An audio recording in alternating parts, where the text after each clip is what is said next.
இது மிகப்பெரிய பிரச்சனை, நம்முடைய வாழ்வாதார பிரச்சனை.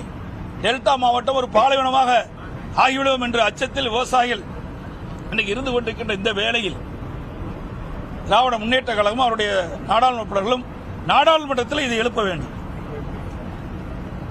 நாடாளுமன்றத்தில் இந்த பிரச்சனையை எழுப்ப வேண்டும். நாடாளுமன்றத்தில் இந்த பிரச்சனையை எழுப்பினால்தான் இதுக்கு தீர்வு காண முடியும். அதை விட்டு கடிதம் எழுதுவது, அந்த அமைச்சரை போய் பார்த்தார்கள், அதை வாக்குறுதி கொடுத்தார்கள் என்பதெல்லாம் ஒரு சாக்கு போக்கு சொல்வதுதான். இந்த விடியா திமுக அரசு கும்பகரன் போல் தூங்கிக் கொண்டு இருக்காமல் தேர்ந்தெடுக்கப்பட்ட நாடாளுமன்ற உறுப்பினர்கள் தங்களுடைய கடமை செய்யப்படுத்த வேண்டும். திட்டத்தை ரத்து செய்வதற்கு திராவிட முன்னேற்ற கழக நாடாளுமன்ற உறுப்பினர் முழு மூச்சோடு செயல்பட வேண்டும். தானும் டெல்டா காரன் தான் என்பதால் நிலக்கரி சுரங்க திட்டம் வருவதை அனுமதிக்க மாட்டேன் என்று முதலமைச்சர் மு.க.ஸ்டாலின் உறுதிபட தெரிவித்துள்ள நிலையில் இதே டெல்டா காரர் தான் மீத்தேன் திட்டம் வர காரணமாக அமைந்திருப்பதாக எதிர்க்கட்சித் தலைவர் எடப்பாடி பழனிசாமி விமர்சித்துள்ளார். நிச்சயமாக சொல்லுகிறேன், முதலமைச்சராக மட்டுமல்ல, நானும் டெல்டா காரன். எனவே இதில் உறுதியாக நான் இருப்பேன். நீங்கள் எல்லாம் எப்படி உறுதியாக இருக்கிறீர்களோ அதை விட அதிகமாக அளவுக்கு நானும் உறுதியாக இருப்பேன். எந்த காரணத்தை கொண்டும் அதற்கு நிச்சயமாக நம்முடைய தமிழ்நாடு அரசு அனுமதி அளிக்காது. இதே டெல்டாக்காரர் தான் இந்த விவசாயிகள் பாதிக்கப்படக்கூடிய மீத்தேன் திட்டத்தை கொண்டு வருவதற்கு புரிந்துணர்வு ஒப்பந்தம் போட்டவர் தான் இன்றைய முதலமைச்சர் திருவாரூர் மாவட்டத்தில். ஆமா, வழி திறந்து வழிவிட்டுட்டாங்க. இப்ப கஷ்டப்படுறதுக்கு காரணமே அவர்கள் தான். சென்னையில் நீச்சல் பயிற்சியின் போது சிறுவன் உயிரிழந்த விவகாரம் தொடர்பாக பயிற்சியாளர்கள் 2 பேர் மீது வழக்கு பதிவு செய்யப்பட்டுள்ளது. சென்னை பெரியமேட்டில் மாநகராட்சி சார்பில் மை லேடி பார்க் என்ற நீச்சல் குளம் உள்ளது. இங்கு பட்டாளம் பகுதியைச் சேர்ந்த 7 வயது சிறுவன் தேஜா அவரது தாத்தாவுடன் நீச்சல் பயிற்சிக்கு வந்துள்ளார். அப்போது எதிர்பாராத விதமாக சிறுவன் தேஜா நீரில் மூழ்கினான். சிறுவனை மீட்டு ராஜீவ்காந்தி அரசு மருத்துவமனைக்கு கொண்டு சென்றபோது ஏற்கனவே உயிரிழந்தது தெரியவந்தது. இச்சம்பவம் தொடர்பாக நீச்சல் பயிற்சியாளர்கள் சுமன் மற்றும் செந்தில் மீது அஜாக்கிரதையாக செயல்பட்டு பிறருக்கு மரணம் விளைவித்தல் என்ற பிரிவில் வழக்கு பதிவு செய்யப்பட்டுள்ளது.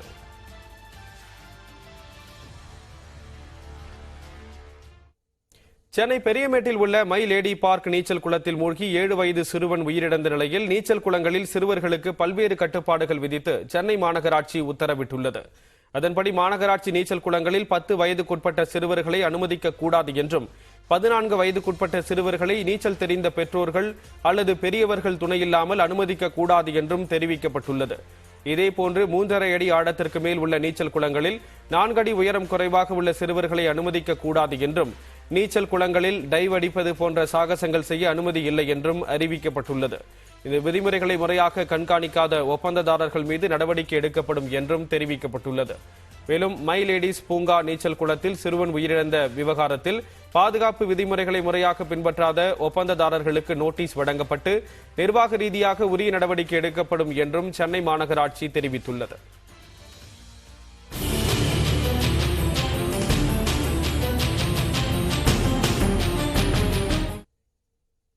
சென்னை நங்கநல்லூரில் கோயில் தீர்த்தவாரி நிகழ்ச்சியில் 5 இளைஞர்கள் நீரில் மூழ்கி உயிரிழந்த சம்பவம் சோகத்தை ஏற்படுத்தியுள்ளது.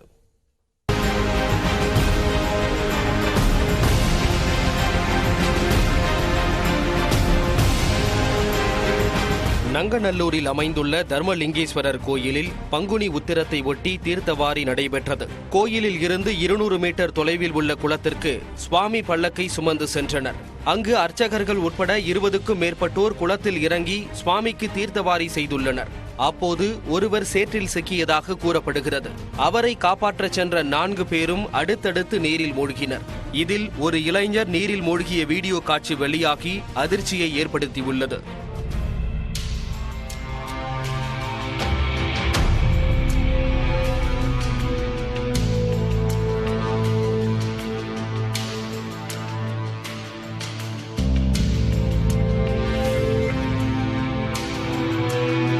சம்பவ இடத்திற்கு விரைந்த தீயணைப்பு வீரர்கள் நீண்ட நேரம் போராடி 5 பேரையும் சடலமாக மீட்டனர். இதையடுத்து 5 பேரின் உடல்கள் குரோம்பேட்டை அரசு மருத்துவமனைக்கு அனுப்பி வைக்கப்பட்டன.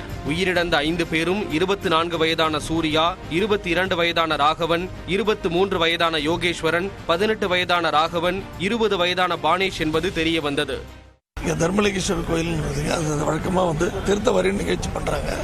அந்த தீர்த்தவாரி நிகழ்ச்சி வந்து காலையில் ஒரு 7 மணிக்கு ஒரு பண்ணாங்க. 2வது தீர்த்தவாரி சுவாமி நிகழ்ச்சி பண்ணியிருந்தாங்க. சுவாமி நிகழ்ச்சி பண்ணும்போது அந்த மாதிரி ஒரு சூலத்துக்கு அபிஷேகம் பண்ணாங்க தீர்த்தத்தில். அது பண்ணியிருக்கும் போது தான் இந்த மாதிரி ஒரு அசம்பாவிதம் நடந்தது. எல்லாருமே ஒரு பாதுகாப்பாக இடுப்பளவு தண்ணியில் தான் இருந்தாங்க. இது ஒருத்தரை காப்பாற்ற போய் ஒருத்தர் வந்து அப்படி எடுத்துன்னு போயிடுச்சு. இந்நிலையில் இளைஞர்கள் உயிரிழந்த கோயில் குளத்தில் சென்னை மாநகர காவல் ஆணையர் சங்கர் ஜிவால் நேரில் ஆய்வு மேற்கொண்டார். அதன் பின் செய்தியாளர்களிடம் பேசிய அவர் இதுபோன்ற சம்பவங்கள் இனி நிகழாமல் தடுக்க நடவடிக்கை எடுக்கப்படும் என்று தெரிவித்தார்.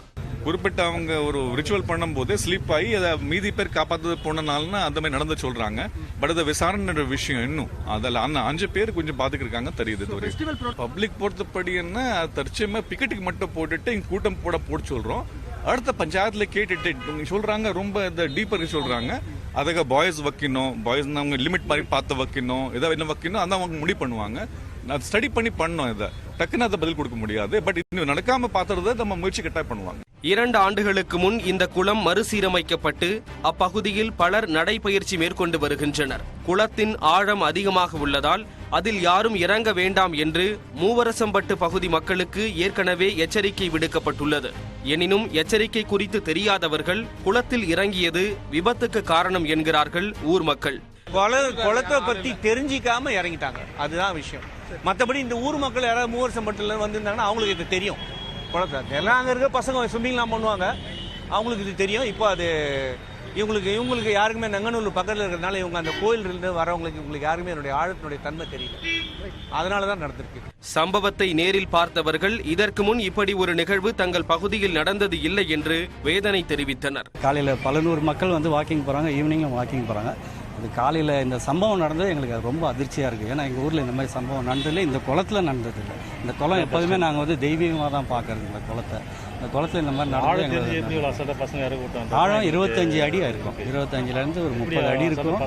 ரொம்ப வருஷமாக இருக்குது. பட் சைட்லலாம் சுத்தம் பண்ணி ஸ்டெப்ஸ் இருக்குது.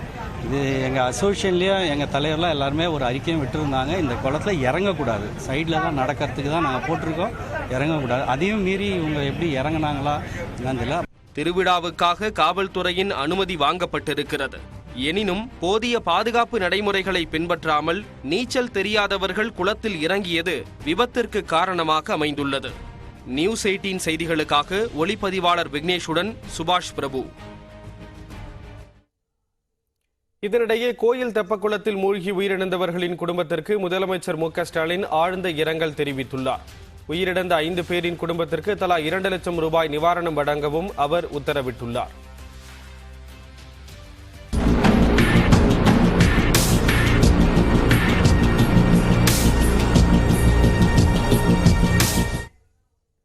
விசாரணை என்ற பெயரில் பற்களை ஜல்லிக்கற்களை கொண்டு அடித்து உடைத்து சித்திரவதை செய்ததாக உதவி காவல் கண்காணிப்பாளர் பல்வீர் சிங் மீது பாதிக்கப்பட்ட நபர் குற்றம் சாட்டியுள்ளார்.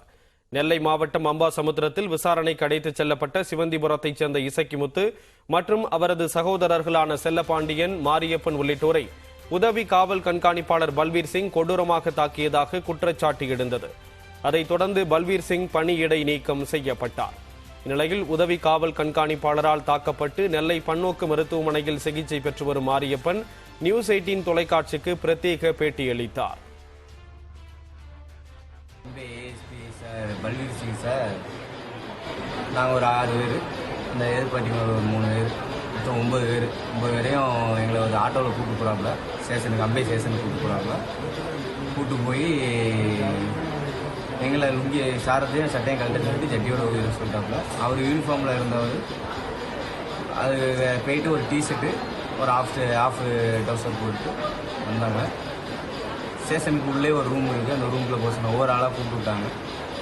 முதல்ல என் தம்பி போனோம், செல்லப்பா கூப்பிட்டு போயிட்டு அங்கே ஒரு 1.5 ஜல்லி வச்சுருக்காப்புல.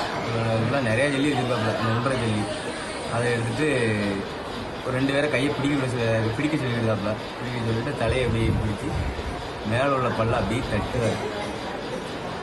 அது எவ்வளோ அவரால் தட்ட முடியுமோ அவ்வளோ தட்டிட்டு அந்த ஜல்லியை உள்ளே வாய்க்கில் வச்சுக்கிட்டு சவுட்டில் அடிக்கிறதும், அந்த ஜல்லியை உள்ளே வெளியே இழுக்கிறதும், கிட்டத்தட்ட ஒரு எங்களை 1:30 மணி 2 மணி இருக்கும் கூப்பிட்டு போனாங்க. 4:30 மணி வரை இதே சித்திரவதை தான். இது காணாதுன்னு ரூம் ஃபுல்லாக ரத்த குறையாக கிடக்கும். அப்பவும் லத்தி ஏறுறாங்க எங்களுக்கு. லத்தி வச்சு அடிச்சு கம்பு வச்சு அடிச்சாப்புல. ஆடைகளை கடற்றச் சொல்லி பிறப்புறுப்பில் தாக்கியதாகவும் இதனால் சிறுநீர் கடிக்க முடியாமல் அவதிப்பட்டதாகவும் மாரியப்பன் வேதனையுடன் தெரிவித்துள்ளார். எங்கள் அண்ணனையும் என்னையும் மட்டும் எங்கள் அண்ணனையும் பிறப்புறுப்பு, அதாவது எங்கள் உயிர்த்தளத்தில் வந்து எங்கள் அண்ணனையை லைட்டாக பிடிச்சாப்புல விட்டுட்டாப்புல. இந்த உயிர்த்தளத்தில் எண்ணெய் மட்டும் ஒரு 2லேருந்து ஒரு 3 நிமிஷம் அவர் லெஃப்ட் கையை வச்சு க்ளோஸ் வேற போட்டிருந்தாரு. லெஃப்ட் கையை வச்சு எடுக்கவே இல்லை. நானே எவ்வளவோ கத்தி பார்த்தேன், அவர் கையை எடுக்கவே இல்லை. அப்புறம் ஒரு 2லேருந்து ஒரு 3 நிமிஷம் கழிச்சு விட்டுட்டாரு. விட்ட உடனே நான் அந்த ரூம்குள்ளே ஒரு செவரில் போய் அப்படியே இருக்கேன். அந்த பெருமூச்சு விட்டுட்டு தான் இருக்கேன். அதுக்குள்ளே பூச்சி காலை போட்டு என்னோடய ரைட் சைடில் ஒரு 6லேருந்து ஒரு 7 மிதி இருக்கும். கரெக்டாக மிதி காற்றுல விழுந்துச்சு. அதுக்கப்புறம் ஒரு 6-7 மிதி என்னுடைய விழாவிலும் இந்த இடுப்பில் ரைட் சைடில் விழுந்துச்சு. அப்புறம் அந்த நீங்கள் எங்களை ஆஸ்பத்திரிக்கு கூப்பிட்டு போனாங்க. அங்கே எதுவுமே சொல்லக்கூடாது வைக்கக்கூடாது அப்படின்னாங்க. எதுவும் என்னன்னு கேட்டிங்கன்னா, அதை சண்டை போட்டதுனால உங்களுக்குள்ளே அடிப்பட்டு வச்சுட்டு அப்படின்னு சொல்லியிருக்கோம் அப்படின்னாங்க. வெயில் எடுக்க வரைக்கும் அவங்க பண்ணிவிட்டு இன்னொரு கோர்ட்டுக்கு முன்னாடி ஒப்படைச்சிட்டு ஜெயிலில் அடிச்சிட்டாங்க பாளையங்கோட்டையில். எனக்கு அங்கே எனக்கு கரெக்டாக வெள்ளிக்கிழமை அடைச்சாங்க. சனிக்கிழமை காலையில் உள்ளே போயிட்டோம். சனி நேரம் எனக்கு யூரியே போகலை. வலி மட்டும் அந்த இடத்துல இருந்துகிட்டே இருந்துச்சு. யூரின் வரும்போதே கஷ்டப்பட்டு தான் வந்துச்சு. ஆனால் வரும்போதே லைட்டாக பிளட்டு சேர்ந்து தான் வந்துச்சு. நெல்லை மாவட்டம் அம்பாசமுத்திரத்தில் அடிதடி வழக்கில் காவல் நிலையத்திற்கு விசாரணைக்கு அழைத்துச் செல்லப்பட்ட சிறார்களை உதவி காவல் கண்காணிப்பாளர் பல்வீர் சிங் கடுமையாக தாக்கி விரல்களை உடைத்து விட்டதாக குற்றச்சாட்டு எழுந்துள்ளது. பாதிக்கப்பட்ட சிறுவனுடன் நமது செய்தியாளர் ரகுவரன் நடத்திய உரையாடலை தற்போது பார்க்கலாம். சரி, அந்த சம்பவத்துல எப்படி உன்னை கூட்டு போனாங்க, என்ன ஆச்சு? அப்போ உள்ள கூட்டு போனாங்க. அவர்ல போலீஸ் அவர் தனி ரூம் கூட்டு போனாங்க சார், ஒரே ரூம். சரி, அங்க மொத்தம் அவங்க 6 பேர். எங்க அண்ணன் கூட நம்ம அண்ணன் இந்த உன் வயசு உள்ள ஒத்தாலு எத்தனை பேர் போனீங்க? சார் என்ன வயசு 15 என் ஃப்ரெண்டுக்கு 16 வயசு. என்ன ஒரு வயசு கம்மி என் ஃப்ரெண்டுக்கு. ஓகே, அவங்க என்னோட ஒரு வயசு கம்மி. அவன் வயசு 16 தான் ஆகுது. Okay okay.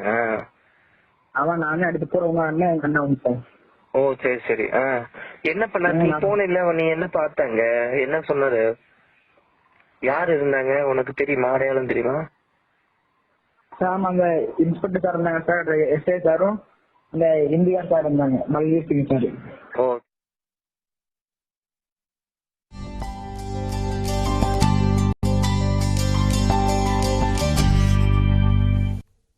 தொடர்ந்து நம்ம ஊர் செய்திகளை பார்க்கலாம்.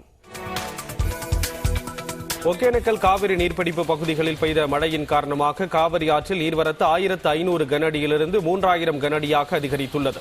இதனால் தமிழக எல்லையான பிலிகுண்டுலுவில் நேற்று வினாடிக்கு 1500 கனஅடியாக இருந்த நீர்வரத்து இன்று வினாடிக்கு 3000 கனஅடியாக அதிகரித்துள்ளது. நீர்வரத்து காரணமாக மெயின் அருவி, செனி அருவி உள்ளிட்ட அருவிகளில் நீர் ஆர்ப்பரித்து கொட்டுகிறது.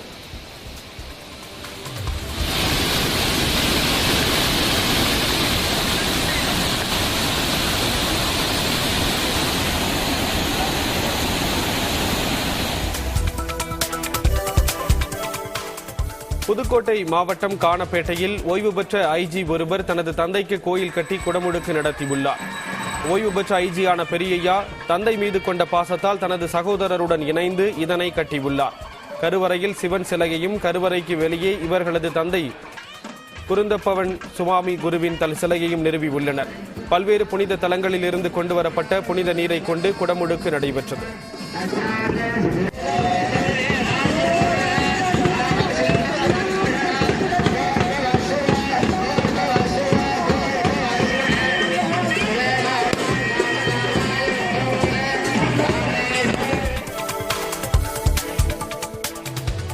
தஞ்சாவூர் மாவட்டம் அடுத்தூர் காஞ்சி காமாட்சியம்மன் கோயிலில் நடிகை நயன்தாரா தனது கணவருடன் சாமி தரிசனம் மேற்கொண்டார். நயன்தாராவின் கணவரும் இயக்குநருமான விக்னேஷ் சிவனின் குலதெய்வ கோயிலான இங்கு திருமணத்திற்கு முன் இருவரும் வந்திருந்தனர். இந்நிலையில் இருவரும் மீண்டும் கோயிலுக்கு வந்தனர். இவர்களின் வருகையை ஒட்டி அம்மனுக்கு பால், தயிர், சந்தனம் உள்ளிட்ட அபிஷேக பொருட்களை கொண்டு சிறப்பு அபிஷேகம் செய்யப்பட்டது.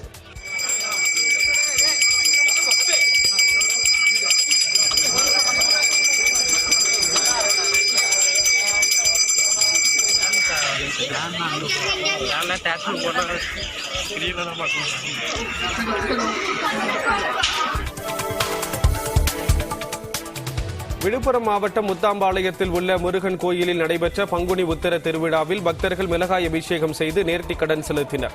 முதலில் கோயில் பூசாரிக்கு மிளகாய் அபிஷேகம் செய்யப்பட்டது. அதைத் தொடர்ந்து அலகு குத்தி காவடி எடுத்து வந்த பக்தர்கள் தங்கள் மீது மிளகாய் அபிஷேகம் செய்தும் உரல் வைத்து மஞ்சள் அடித்தும் வழிபாடு நடத்தினர்.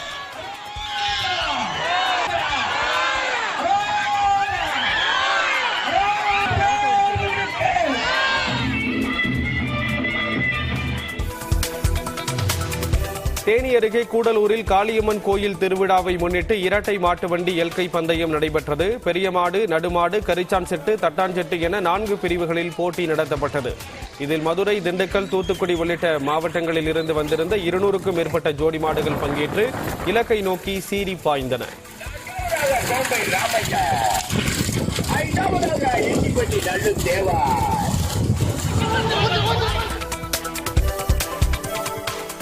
புதுக்கோட்டை மாவட்டம் இலுப்பூர் அருகே ஜல்லிக்கட்டு போட்டி வெகு விமர்சையாக நடைபெறுகிறது.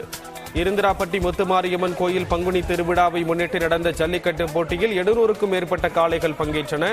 300க்கும் மேற்பட்ட மாடுபிடி வீரர்கள் 8 குழுக்களாக பிரிந்து காளைகளை அடக்கும் முயற்சியில் ஈடுபடுகின்றனர். இதில் வெற்றி பெறுபவர்களுக்கு பிரிட்ஜ், பீரோ, டேபிள், பாத்திரங்கள் பரிசாக வழங்கப்படுகிறது.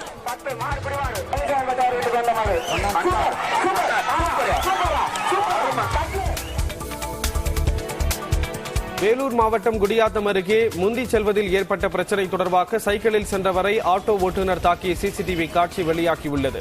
நெல்லூர்பேட்டை காந்தி சிலை அருகே சைக்கிளில் சென்ற நபர் மீது அதிவேகமாக வந்த ஆட்டோ மோதும் விதத்தில் சென்றுள்ளது. இதனால் பிரச்சினை ஏற்பட்ட நிலையில் ஆட்டோ ஓட்டுநர் சைக்கிளில் சென்ற நபரை தாக்கினார். தகவல் அறிந்த போலீசார் ஆட்டோ ஓட்டுநர் யுவராஜை பிடித்து விசாரிக்கின்றனர்.